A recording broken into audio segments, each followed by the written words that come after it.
simulation and game design. The major that leads to many a gamer's dream job of creating video games. However, despite what many people think, this major is not what it seems at face value. Simulation and game design is hard, and I'm sure not a lot of people realize it. People come into this major thinking it's easy, when in reality, it's not. You're not going to see this on any promotional material for the major, so I'm going to pull back the curtain and reveal just how tough this major actually is. I think that game design would be if the player has a good experience, whatever game that they were playing. And the main reason why I say that is because whenever you are creating a level or maybe creating something, everything has like a flow to it, and it needs to be coherent and cohesive with everything that you're trying to create. Already, game design is a bit more than what it initially seems. Even the view of game design from someone who used to work in the game industry doesn't vary much. So I worked on Fortnite with Epic Games, helped record a lot of the motion capture for some of the cinematics for the Season 2 trailers that have come out. So video game design, in my point of view, is creating fun play experiences. So primarily experiences that a player can interact with, that they enjoy, that incorporate story and visuals and interaction, all compiled together into a fun experience. So the view of game design doesn't really change from major to industry.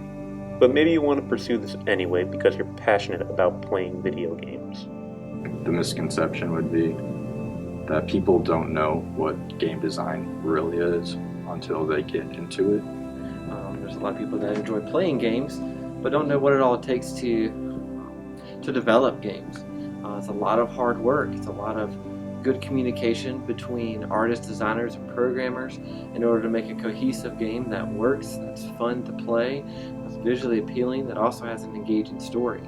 So there's a lot more work than what a lot of people consider to be to develop a game. Jumping into game design because you're passionate about playing video games is not a good idea, because you're in for a rude awakening on what game design is actually like.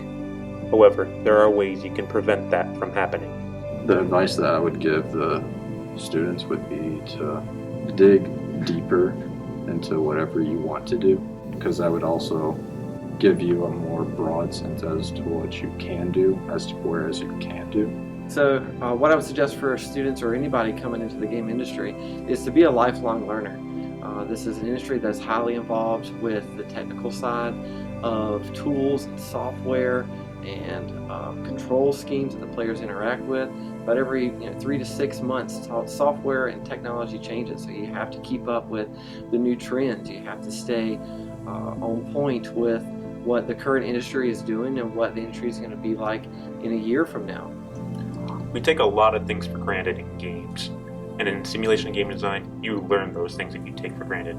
If you really want to prepare for game design, there is some programs on the Epic Games Store called Unreal Tournament and UT Editor. Those will teach you more about game development than any other game would. But once you do get the hang of game design, it is something that will stick with you forever.